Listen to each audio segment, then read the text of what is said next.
Okey, pertama saya ingin ucapkan terima kasih kepada Petronas, khususnya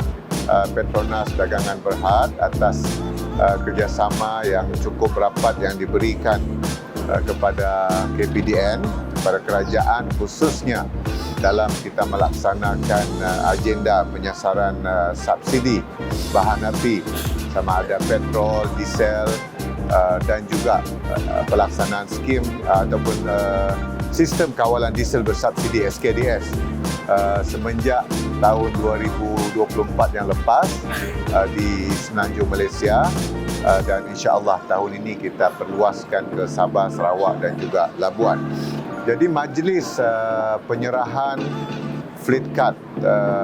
Petronas Smart Pay pada hari ini melibatkan sebahagian syarikat-syarikat yang telah mendapat kelulusan pendaftaran SKDS dan menerima fleet card Smart Pay Petronas, salah satu syarikat minyak yang menawarkan perkhidmatan pembelian menggunakan fleet card ini. Dan ini adalah syarikat-syarikat sebahagiannya syarikat-syarikat di Sabah bagi sektor pengangkutan darat barangan yang telah lulus dan menerima fleet card mereka.